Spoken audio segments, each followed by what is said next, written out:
Bon matin, Jean du Québec. Bon après-midi, Jean d'Europe. Bienvenue à l'émission quotidienne Les Voix du Cœur animée par Mario Marchand. Et c'est maintenant l'heure de notre chroniqueur de ce temps d'antenne. Je suis accompagné de la chroniqueur de l'émission Rebondir vers soi, rebondir à soi, vers soi, avec Jacqueline Arbogast. Et aujourd'hui, on parle de comment conserver sa motivation. Hop, sa motivation. Bon matin, Jacqueline. C'est exactement comment la garder, cette fichue motivation. Oui, parce que très souvent dans la vie, on prend des résolutions, on a envie d'arrêter de fumer, on a envie de perdre du poids, on a envie de faire du sport, on a envie de réussir un examen, on a envie de finir son compte rendu ou son rapport à temps. On a des tas de désirs, des tas d'envies.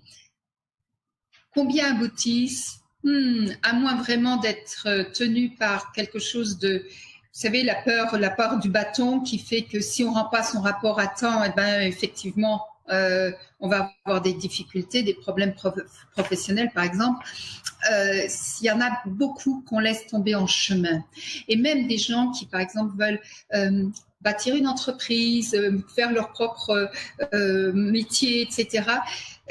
Comme il y a des embûches, c'est pas facile, que ça demande du temps, qu'il y a des hauts et des bas, ben, il y en a qui vont abandonner souvent. Oui, il y a des fois, il y a des circonstances qui font qu'on ne peut pas faire autrement, mais ça ne veut pas dire qu'on n'y arrivera pas la fois prochaine ou la fois suivante. Oui. On est d'accord. Mais combien de fois, les résolutions de début d'année, par exemple, vous en prenez, vous faites une liste et vous en réalisez combien au bout du bout? Je ne sais pas s'il y en a une qui se réalise dans les listes, hein? Je serais curieux de savoir s'il y en a au moins une qui se réalise quand on fait une liste de même au jour de l'an. Exactement. Puis en plus, je trouve ça difficile de pourquoi juste le jour de l'an. Je pense que il n'y a pas qu'au jour de l'an, il faut faire se donner des objectifs, prendre des décisions. Regardez. Ou alors, il y a une autre période aussi dans l'année. Il y a le début de l'année, hein, mais aussi avant les vacances. Je vais perdre du poids pour les vacances. Oui. Je vais faire du sport pendant l'été. Vous savez, je vais ranger ma maison, je vais faire du tri. Ça peut se prendre à n'importe quel moment. Moi, souvent, on voit qu'il y a des périodes comme ça plus favorables pour ce genre de résolution. Et en fait, à moins d'avoir effectivement une belle motivation, une belle persévérance, ou d'être vraiment mindé, la plupart tombent à l'eau. Et donc ça, c'est effectivement un problème qui est pas réservé à une élite. Au contraire, c'est quelque chose qui est très partagé dans le monde par les êtres humains. Oui. Ceux qui vont jusqu'au bout de leurs objectifs, de leurs rêves, de leurs buts, etc. Au contraire, ceux-là sont peu nombreux. La majorité d'entre nous, eh bien, on est confronté à ce problème de motivation. Parce que la motivation, c'est quelque chose qui a besoin d'entretien. C'est quelque chose dont il faut s'occuper. C'est quelque chose qui demande d'être alimenté régulièrement, comme une plante, un peu comme certaines plantes qui ont besoin d'être arrosées tous les jours. Bien sûr, vous avez des cactus que vous allez arroser une fois par mois, d'accord. D'autres que vous allez arroser une fois tous les 8 jours, mais il y en a qui ont besoin d'être arrosés tous les jours. Eh bien, c'est la même chose pour la motivation.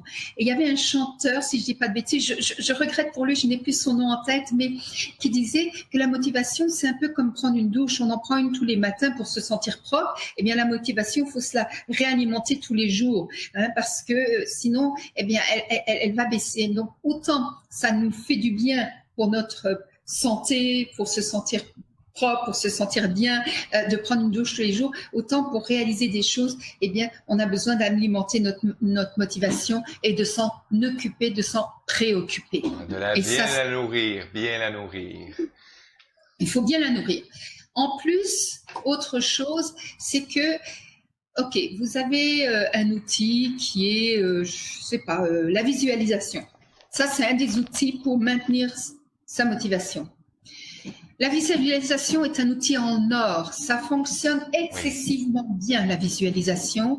Ça a été prouvé. Les grands sportifs l'utilisent.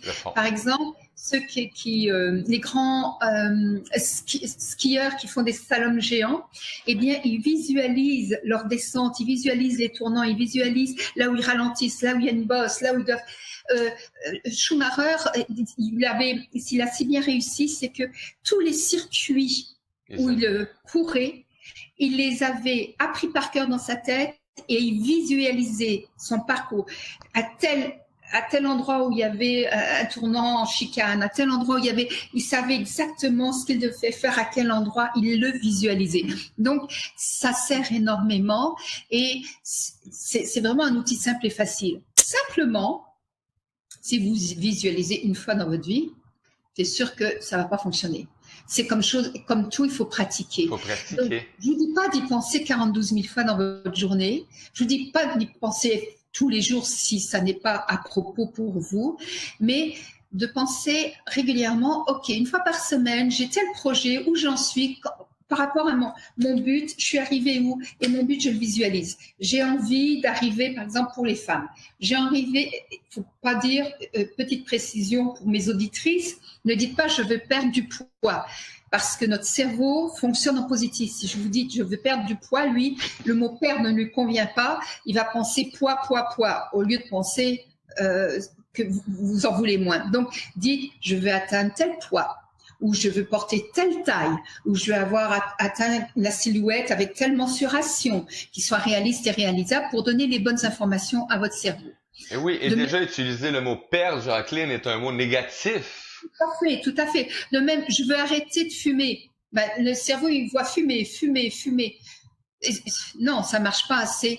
Je veux respirer à plein poumon, je veux retrouver la liberté, je veux avoir une vie en santé, je veux me remettre à courir, etc. Ce qui vous conviendra le mieux, mais qui enverra une bonne information à votre cerveau.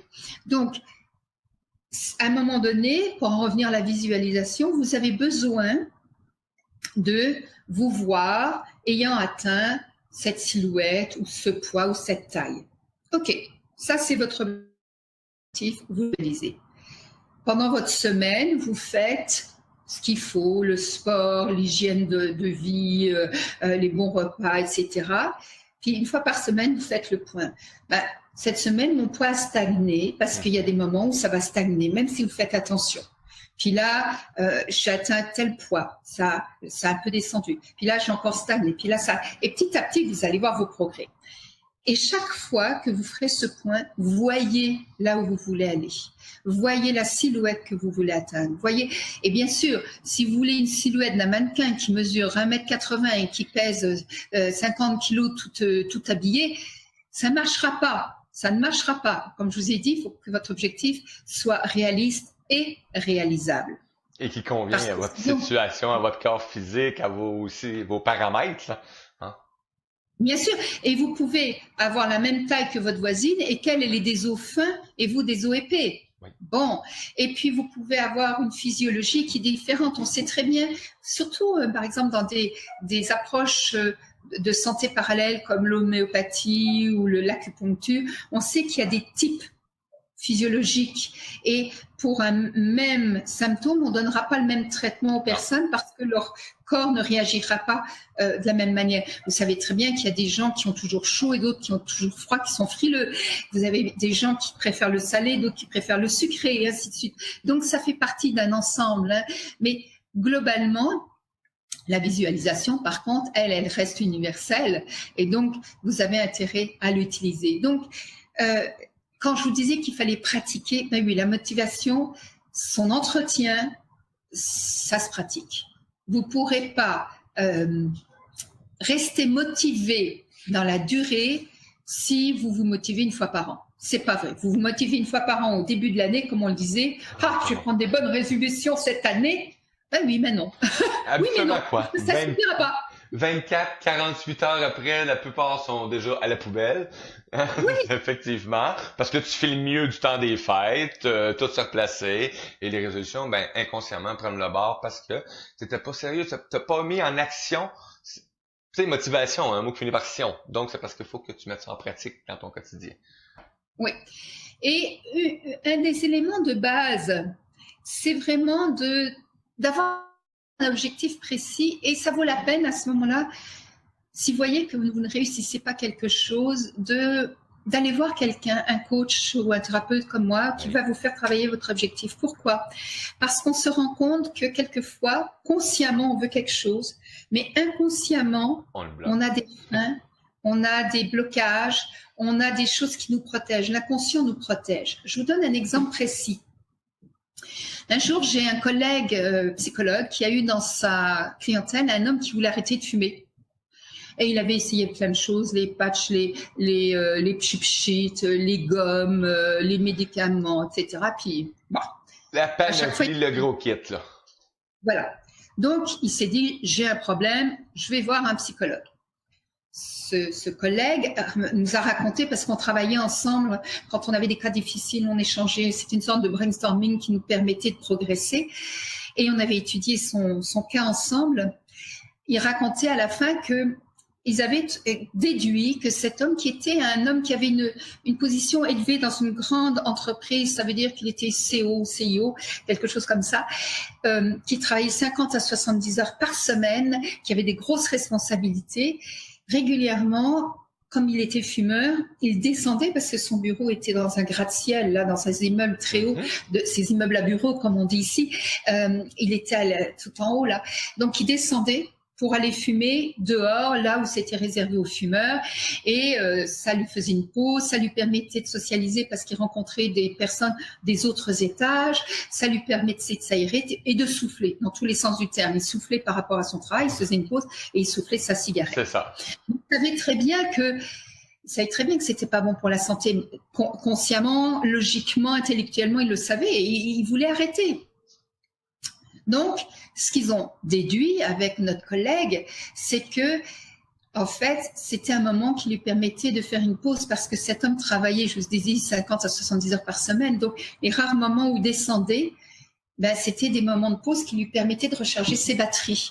Alors, ils ont décidé d'un commun accord qu'il allait arrêter de fumer, mais qu'il continuerait d'avoir ses pauses. Parfait. Il se revoit peut-être 15 jours, 3 semaines plus tard, et l'homme est complètement désespéré parce qu'il a tenu 2 jours et puis qu'après, il a recommencé. Et donc, ils ont cherché qu'est-ce qu'il fait ? Qu'est-ce qu'il y a en dessous qu'on n'a pas encore vu pied ? Nous, il nous a ramené le cas, je me souviens, en réunion de travail, et puis on a émis des hypothèses, etc., qu'il a travaillé avec son client. Et en fait, ce qui est ressorti, c'est que cet homme qui avait quand même, je vous dis, un poste élevé, le fait de ne plus avoir une excuse qui était la cigarette pour prendre une pause par rapport à ses collègues, parce que lui, il était directeur d'un département, mais il y avait d'autres directeurs, puis il y avait le super PDG au-dessus. Le fait de prendre une pause alors que ses collègues n'en prenaient pas parce qu'ils n'étaient pas fumeurs, le mettait mal à l'aise. Maintenant qu'il fumait plus, il n'y avait plus la raison de prendre la pause. Voilà, il s'autorisait plus. Puis par rapport à son boss, il s'autorisait plus.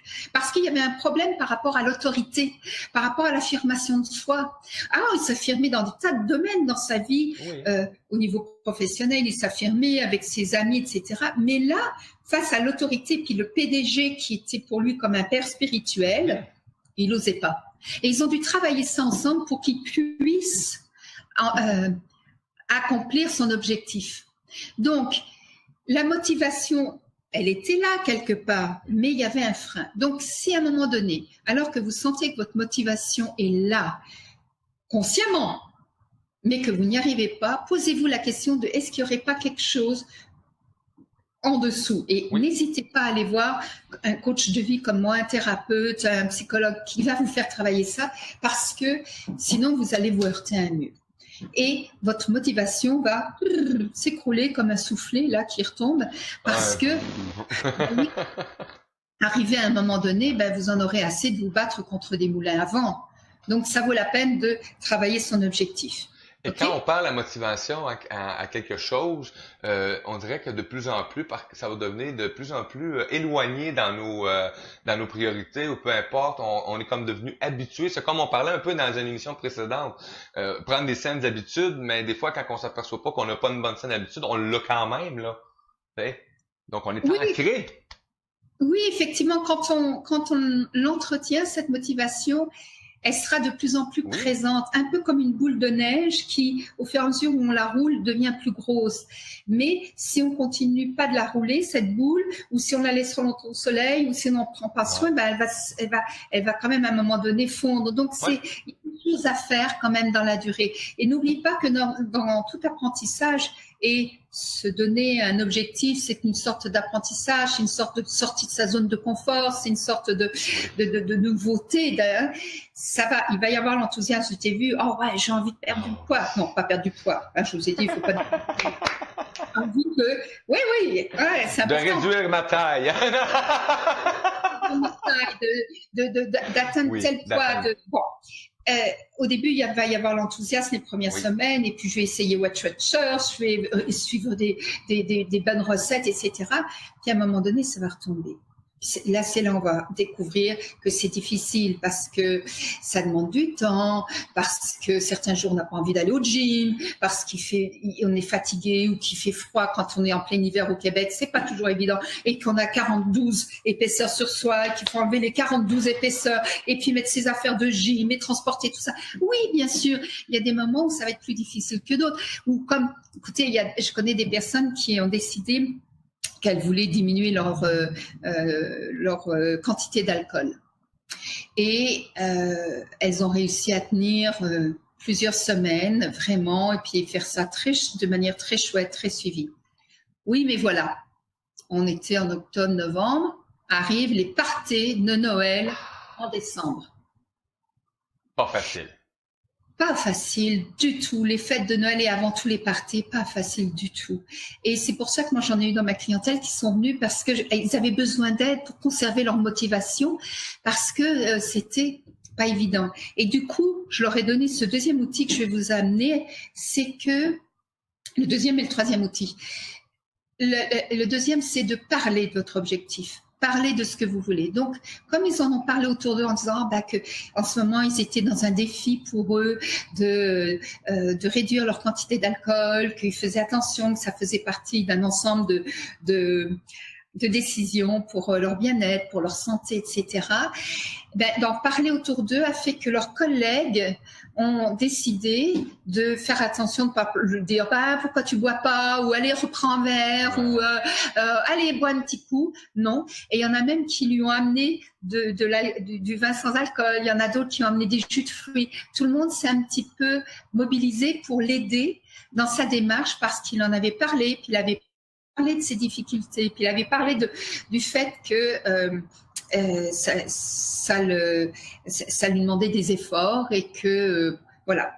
Et le troisième type dont je voulais vous parler, le premier c'était d'avoir un objectif, le deuxième c'était d'en parler, le troisième c'était d'anticiper.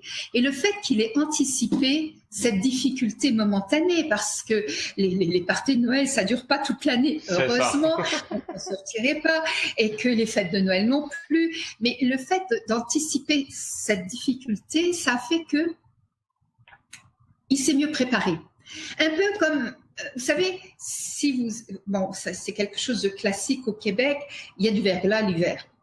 OK. Ouais. Si vous vous préparez parce que vous avez entendu aux informations que cette journée-là, il peut y avoir du verglas, vous allez ajuster votre conduite, vous allez conduire plus prudemment encore que d'habitude, vous allez conduire plus doucement que d'habitude.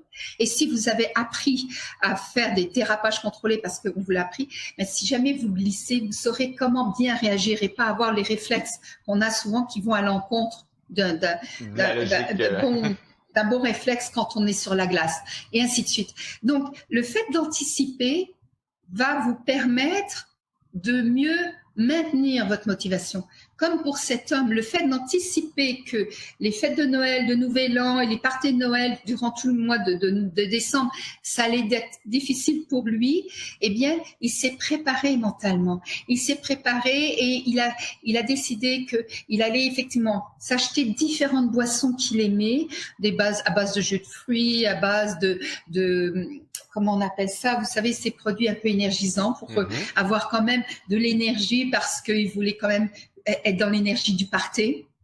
Donc voilà, et d'avoir aussi sa bouteille d'alcool entre guillemets, qui était une bouteille de vin sans alcool, de façon à pouvoir se sentir faire partie de la gang, comme on dit ici. Ouais, je fais partie de la gang, je suis correct. Pardon? Je fais partie de la gang, je suis correct. Voilà.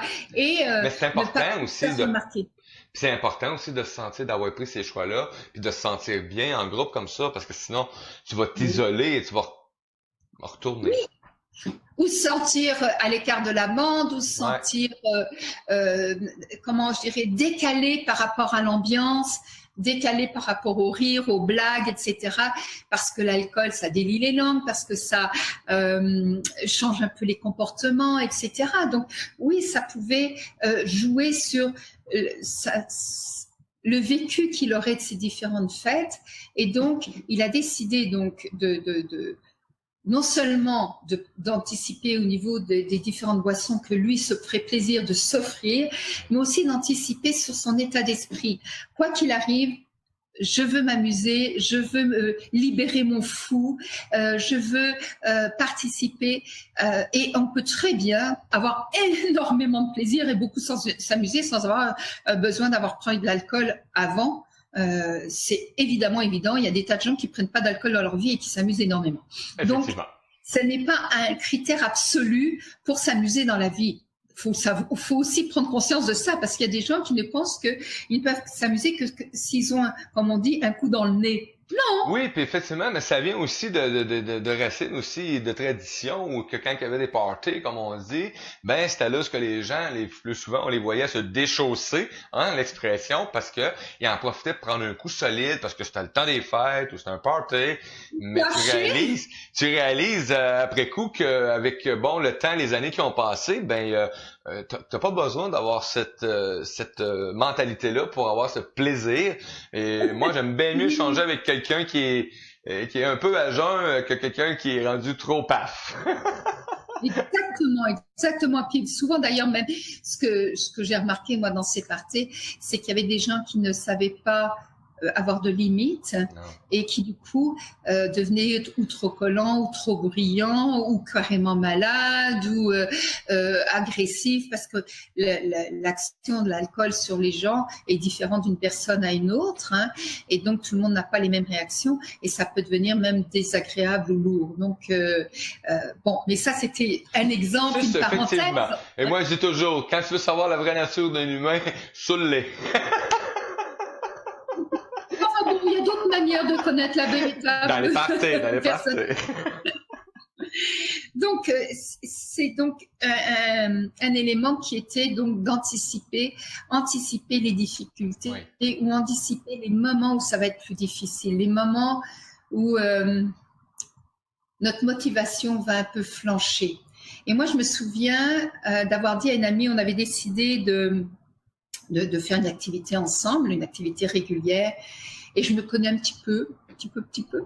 Et donc, je lui avais dit, écoute, si à un moment donné, tu sens que ma motivation tombe un peu, flanche, secoue-moi, viens me chercher s'il faut, parce que je sais que j'en aurais besoin à ce moment-là. On en avait parlé, on savait qu'il y avait des moments où, surtout quand les jours sont très courts ici en hiver, moi j'adore la lumière, je suis une femme qui aime la clarté, et quand c'est sombre ou quand c'est gris ou quand c'est nuit, j'ai plus de mal.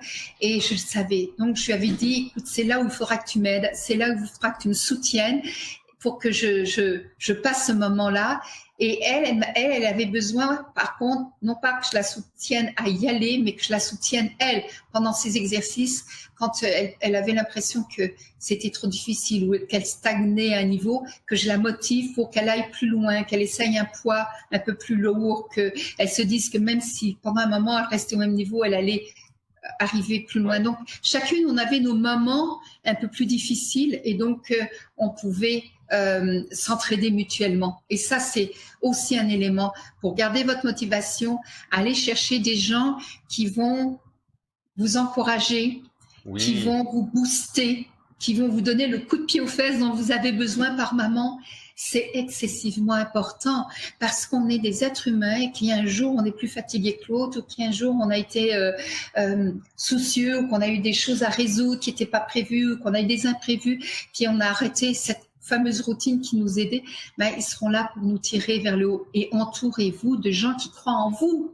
Oui, les gens qui ne croient pas en vous, éloignez-vous.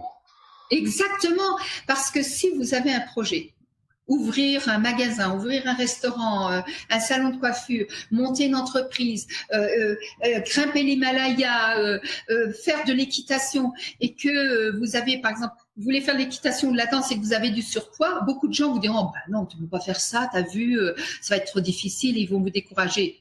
C'est ridicule. C'est ridicule. Ça n'a pas de sens. Donc, ça vaut la peine de faire attention. Oui, j'ai dit d'en parler, mais parlez-en aux bonnes personnes, parlez aux personnes qui vont vous tirer vers le haut, parlez aux personnes qui vont croire en vous, parlez aux personnes qui vont vous soutenir, parlez aux personnes qui vont vous motiver dans les moments de creux. Choisissez vraiment les personnes qui vont être à côté de vous, qui vont vous accompagner durant la réalisation de ce projet. Et regardez, on parle beaucoup de coach sportifs, pour les grands sportifs. Pourquoi ils ont besoin d'un coach sportif, à votre avis? Parce que le coach sportif fait exactement ce que je vous ai dit. Il les encourage, il les tire vers le haut. Oui. Ça sert à ça. C'est excessivement important. L'autre chose, c'est effectivement aussi de vous récompenser de temps en temps quand vous avez vu que ça fait 3 mois, 6 mois, 9 mois que vous tenez, que vous avancez, même si vous avez traversé des ornières, des moments difficiles. Même, j'ai mis en place plusieurs projets dans ma vie, comme tout à chacun, je ni plus ni moins que les autres, mais systématiquement, il y a eu des moments où ça fonctionnait pas, où il y avait des bâtons dans les roues, où rien ne fonctionnait, où j'ai l'impression que tout allait de travers, ou que les embûches se multipliaient. Qui n'a pas connu ça lors d'un projet? C'est assez régulier, assez fréquent, pour pas dire très fréquent, qu'il y ait des moments dans un projet, surtout si c'est un objectif élaboré, à plus ou moins long terme, moyen et long terme, qui est à un moment donné des coups de Trafalgar, c'est normal. Ça vaut la peine à ce moment-là, effectivement, d'avoir anticipé et d'avoir des gens à côté de soi qui vont nous aider, qui vont nous permettre de trouver des solutions, qui vont faire en sorte qu'on croit encore à notre projet, qu'on ne se laisse pas abattre et qu'on continue d'avancer. Donc, de la motivation, pour résumer un peu, la motivation, c'est pas quelque chose d'acquis. C'est pas là comme la couleur de vos yeux, une fois pour toutes. Ne croyez pas ça. Et ça, c'est un leurre souvent. Oh, il suffit de le vouloir. Non, s'il suffisait de ça, je serais déjà sur la Lune depuis longtemps. Ouais, effectivement. Mais c'est vrai, c'est des expressions, Quand on veut, on peut. Oui, mais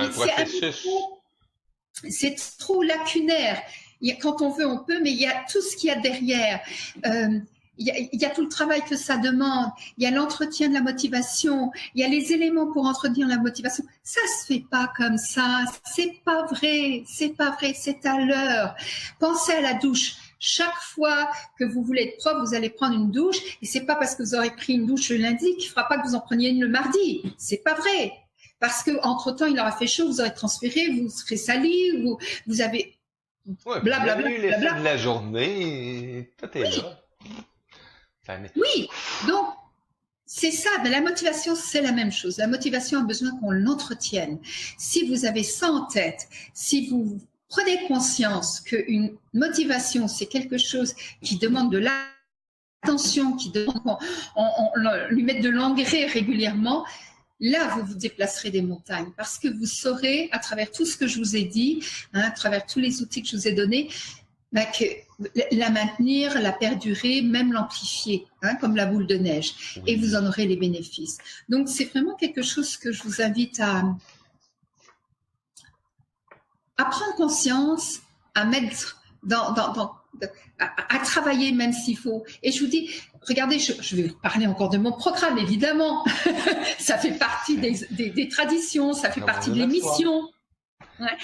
Rebondir vers le meilleur de soi, rebondir plus facilement dans la vie, c'est un des éléments dont je parle dans mon programme parce que une motivation, ça fait partie des choses qui vous aident à rebondir dans la vie. C'est un des éléments, un des outils de la boîte à outils que je vous offre dans mon programme parce que sans motivation, sans persévérance, sans courage, sans humilité, sans modestie, tout ça, ça fait partie des outils dont vous aurez besoin, eh bien, vous aurez plus de mal. Donc, c'est pour ça qu'aujourd'hui, j'ai voulu vous donner une part des outils que je transmets dans mon programme. Comme ça vous permet de commencer. Mais n'hésitez pas à faire appel à moi ou à quelqu'un que vous connaissez qui sera coach de vie, coach professionnel, psychothérapeute, pour vous aider à travailler vos objectifs, pour vous aider à travailler votre motivation, pour vous aider à travailler votre persévérance, parce que oui, on a besoin de les travailler. Moi-même, qui enseigne ça, je vais voir des coachs et des mentors et des guides pour me nourrir, pour entretenir ma motivation, alors que moi-même, j'enseigne la motivation. C'est normal, on a tous besoin d'engrais à un moment donné, on a tous besoin de soutien, on a tous besoin de prendre du recul, de faire le point. C'est normal. Donc, donnez-vous, faites-vous ce cadeau, c'est important. Et si vous voulez avoir plus de renseignements, allez voir sur mon site, il y a, dans la première page, il y a un petit onglet « Inscrivez-vous à la formation Rebondir ». Vous aurez les renseignements, vous aurez tout ce qu'il faut pour pouvoir en bénéficier. C'est une formation qui sera à vie pour vous, que vous pourrez regarder X fois et qui sera updaté, qui sera mis à jour régulièrement, dont vous bénéficierez gratuitement des mises à jour, avec lesquelles vous avez en plus des séances de coaching gratuites, des séances de coaching gratuites qui font partie de cette programme. Vous avez des PDF pour vous faire votre petit cahier personnel dans lequel vous pourrez prendre des notes quand vous imprimerez ce PDF. Donc, il y a beaucoup d'éléments qui vont vous aider à entretenir cette motivation. Donc, faites-vous ce cadeau, faites-vous plaisir. Pensez à vous et pensez à vos besoins. Vous en sortirez gagnant, vous en sortirez fier, vous augmenterez votre estime de vous, votre confiance en vous. Et ce ne sont pas des choses difficiles. Je ne donne jamais d'outils difficiles, parce que sinon vous allez vous décourager, puis c'est pas mon but. J'ai envie qu'au contraire vous ayez des choses faciles, de façon à ce que vous vous rendiez compte que c'est accessible à tous, oui, et que vous pouvez les pratiquer, vous pouvez vous les mettre en main, vous les mettre en bouche, vous pouvez les inclure dans votre quotidien de manière simple et facile. Donc voilà, je vous invite à aller les découvrir. Vous verrez, ça vous permettra d'avancer mieux et plus vite et de l'avoir à vie. Donc ça vaut la peine. Ça vaut la peine. Motivation, comment conserver sa motivation? Vous avez vu, de chaque chronique en chaque chronique, on peut toujours faire des liens aussi sur ce programme-là, sur comment rebondir vers le meilleur de soi, le titre de cette magnifique chronique, accompagnée de Jacqueline Arbogast. C'est vraiment extraordinaire. Merci beaucoup, Jacqueline, de ta présence. Et les amis, vous avez vu, les liens sont là. Vous pouvez communiquer avec Jacqueline Arbogast très facilement. Tout est disponible. Vous pouvez aussi écouter les réécoutes, les émissions sur la chaîne YouTube et sur la chaîne aussi Jacqueline Arbogast, sa chaîne YouTube, où ce qu'elle met aussi, elle diffuse ses chroniques aussi en même temps. Donc, c'est un rendez-vous, les amis. Jacqueline, encore une fois, merci. Vous étiez à l'émission Les Voix du Cœur, l'émission quotidienne accompagnée de notre chroniqueur Jacqueline Arbogast. Rebondir vers le meilleur de soi. Comment conserver sa motivation? Hey, merci Jacqueline. Bye bye les amis. Bye bye.